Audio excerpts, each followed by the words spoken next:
Assalamualaikum warahmatullahi wabarakatuh. Jumpa lagi di channel kami, Danis Putra Arsitek. Channel yang ingin selalu berbagi cerita, berbagi pengalaman, berbagi solusi, dan kadang-kadang memberikan motivasi kepada teman-teman pengusaha atau pemilik atau yang ingin berusaha di toko bahan bangunan. Pagi ini saya ingin membahas atau memberikan satu dari berbagai wacana yang ada di toko bahan bangunan. Lah, wacana itu yang jelas wacana itu untuk toko yang sudah berjalan dan ingin membuka cabang, teman-teman. Yang sudah berjalan dan ingin membuka cabang. Wacananya bagaimana? Tadi malam saya lempar wacana itu, saya lempar kepada teman-teman di grup sharing solusi. Ternyata teman-teman juga concern dan gayeng memberikan advice, memberikan perhatian, memberikan saran-sarannya. Dan ini memang terjadi pada diri saya, pengalaman saya pribadi, pengalaman saya sendiri, dan mungkin tidak menutup kemungkinan pengalaman ini nanti bisa tertular atau bisa terlaksana kepada teman-teman sekalian, kepada teman-teman semuanya yang sudah punya toko bahan bangunan. Wacananya apa? Ini saya kan kemarin sudah ngomong di konten-konten sebelumnya. Saya ini ingin buka toko cabang yang konsepnya saya bilang toko tanpa modal. Maksudnya itu kita menyediakan tempat saja, barang-barang nanti diisi oleh supplier dengan sistem konsinyasi atau semi konsinyasi. Karena apa? Dari supplier itu banyak yang bersedia mengisi dengan sistem konsinyasi. Jadi titip barang saja, nanti entah seminggu sekali barang itu laku langsung kita bayar, entah 2 minggu barang habis kita bayarkan, atau 1 bulan. Yang penting konsinyasi, kita tidak mengikirkan jatuh temponya itu hari apa, berapa minggu, berapa bulan, tidak mengikirkan seperti itu. Jadi sistemnya konsinyasi, nanti manajemen juga manajemen terbuka. Kita tunjukkan laporan barang-barangnya, dia yang laku itu barang apa saja, jumlahnya berapa, kita bayar. Lebih baik, menurut saya lebih nyaman seperti itu. Kita tidak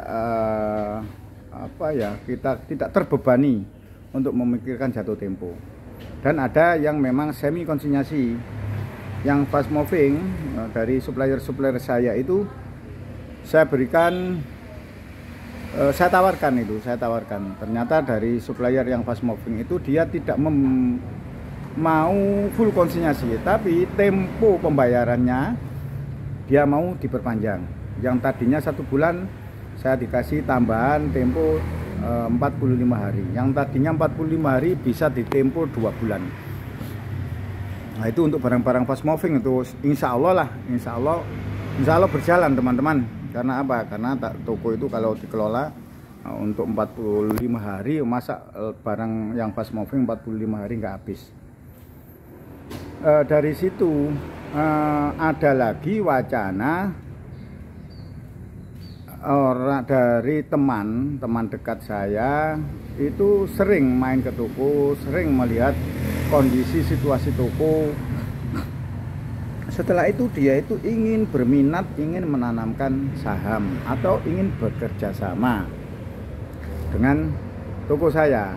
Dia sering lihat cara pengelolaannya, cara berjualannya, melihat laporan keuangan, melihat laporan stok barang, semuanya kok rapi ya Pak ya. Nah, ya. Seandainya saya ingin kerjasama dengan sampean bagaimana?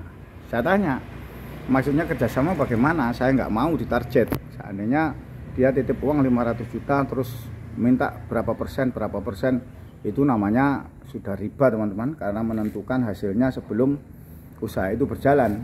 Tapi dia mau menerima apa adanya sesuai dengan keinginan saya. Yang penting sirka, yang penting itu halal, yang penting itu tidak melanggar aturan agama dan tidak memberatkan sesama. Pihak ke satu dan pihak kedua tidak ada yang diberatkan. Akhirnya saya coba berapa modal kira-kira. Saya punya modal kira-kira 500 juta. 500 juta. Nah itu nanti sistemnya dia menganut apa kata saya. Seandainya saya tawarkan, namanya usaha itu antara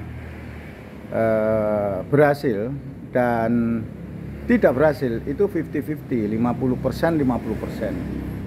Anda jangan melihat toko saya yang sudah berjalan. Toko saya yang sudah berjalan ini perjuangannya juga tidak mudah. Penuh liku-liku, kadang-kadang ada sepinya, kadang-kadang ada ya ramenya. Kalau mau sampean nggak apa-apa, bagi hasil. Maksudnya bagi hasil bagaimana? Rugi juga dibagi rugi, ada hasilnya, ada untungnya juga dibagi untung. Dia mau, karena ya itu tadi, karena mungkin ya lihat orangnya, lihat track recordnya, lihat cara pengenangannya seperti itu. Makanya teman-teman yang mengikuti video-video saya, coba kita tanamkan teman-teman, kita tanamkan kebaikan-kebaikan itu di toko kita, di usaha kita. Di dunia ini memang masih berlaku hukum tabur tuai teman-teman. Kita menanamkan kebaikan, kita menanamkan kejujuran, pasti kita yang akan menuai. Pasti kita yang akan menuai. Kita mempermudah supplier, kita mempermudah konsumen, itu balasannya bukan hanya dari supplier, bukan hanya dari konsumen. Itu sudah otomatis nanti. Otomatis sudah berjalan, otomatis kebaikan itu akan kembali kepada kita lagi. Dari seperti itu, sistem-sistem yang saya jalankan seperti itu, cara penanganannya seperti itu, akhirnya ada imbasnya selama 9 tahun ini. Ada imbasnya ya seperti itu. Saya ingin buka toko tanpa modal pun bisa. Dan itu memang investasinya bukan investasi uang teman-teman, investasi kepercayaan, investasi trust, investasi komitmen selama 9 tahun. Ya, itu memang harus dibangun, bukan serta-merta. Pak Antoni bilang kemarin, itu memang nggak bisa serta-merta Pak. Itu memang mata uang yang berlaku dimanapun, dan mata uang itu tidak ternilai harganya. Bukan 100 juta, bukan 500 juta, bukan 1 miliar. Itu mata uang itu tidak ternilai, dan itu merupakan nilai lebihnya dari kebaikan kita. Nilai lebihnya kalau orang bilang itu ya buahnya lah.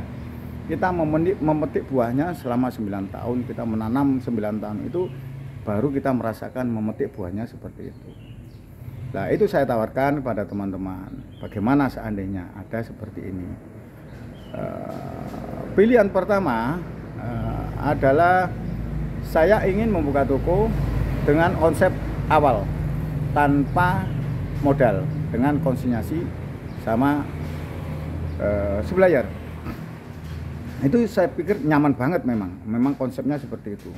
Tapi pilihan kedua, untuk mempercepat toko itu, ini ada investor, dan investornya itu mau seperti ini.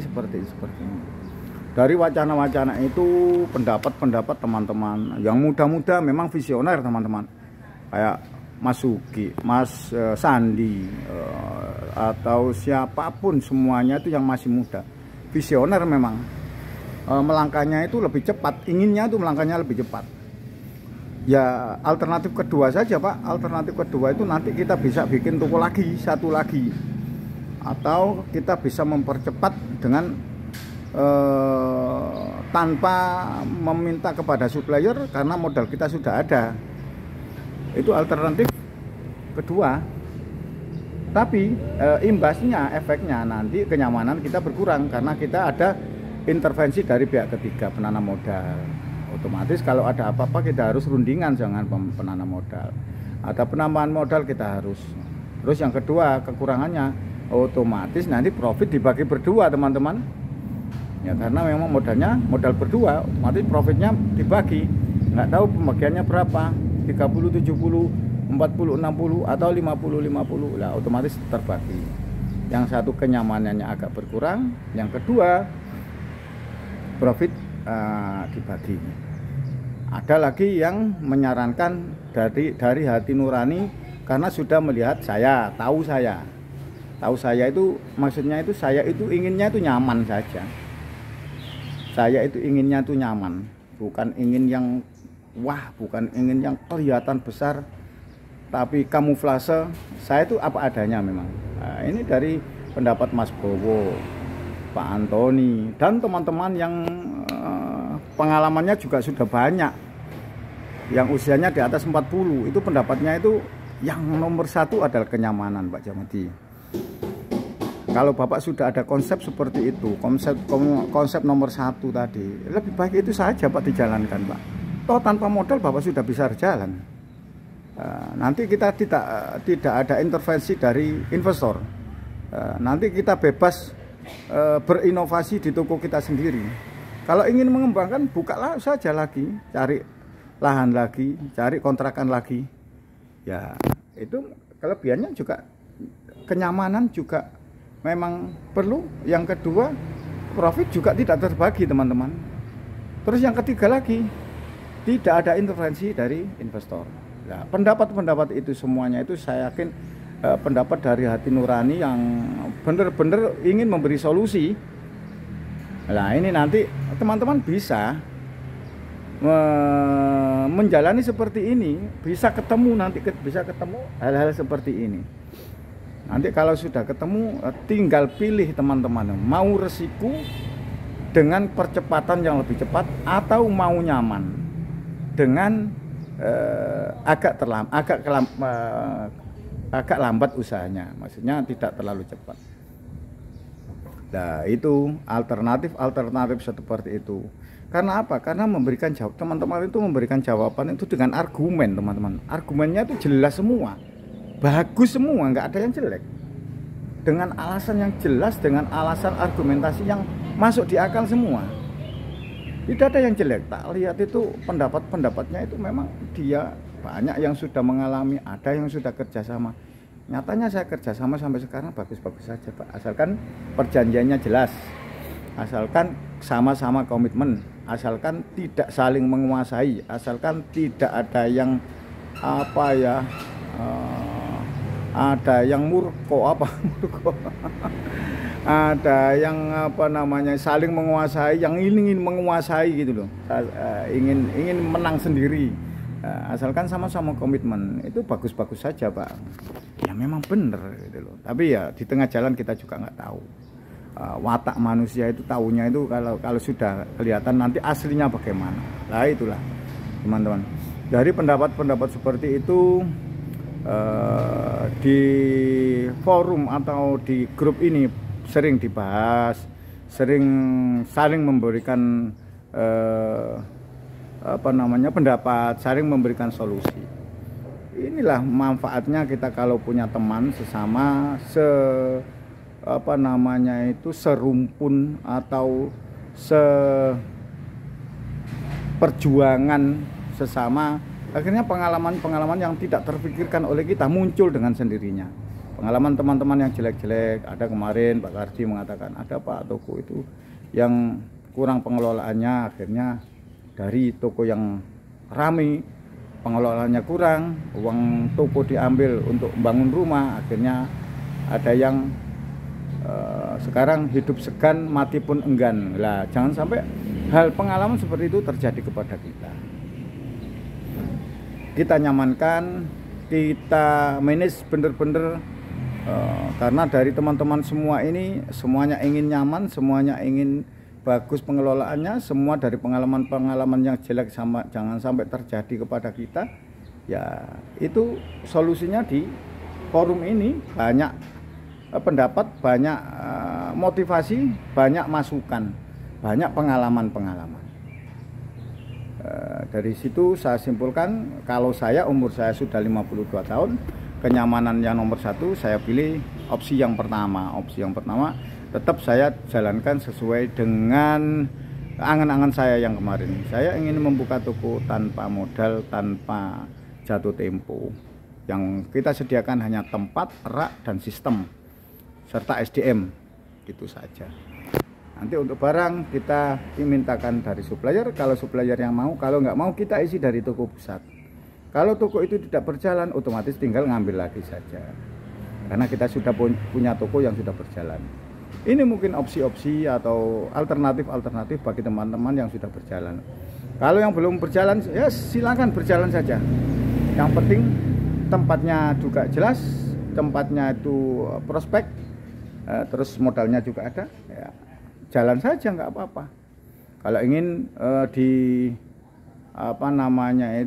dikonsultasi dengan saya, monggo saya bantu konsultasi gratis tanpa bayar.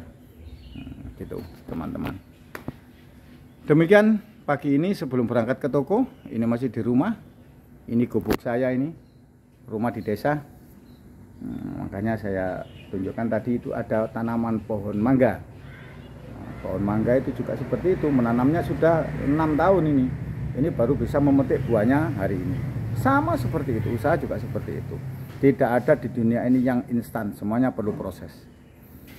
Demikian, semoga kita semua dalam lindungan Allah Subhanahu wa taala, dalam berusaha kita dapat rezeki yang berkah yang melimpah, dalam kehidupan kita dapatkan kehidupan yang bahagia, sakinah, mawaddah warahmah, dan tetap dalam konteks saya membuat video, saya ingin menjadi manusia yang bermanfaat bagi sesama.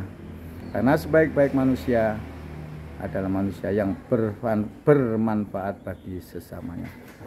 Demikian saya akhiri. Assalamualaikum warahmatullahi wabarakatuh.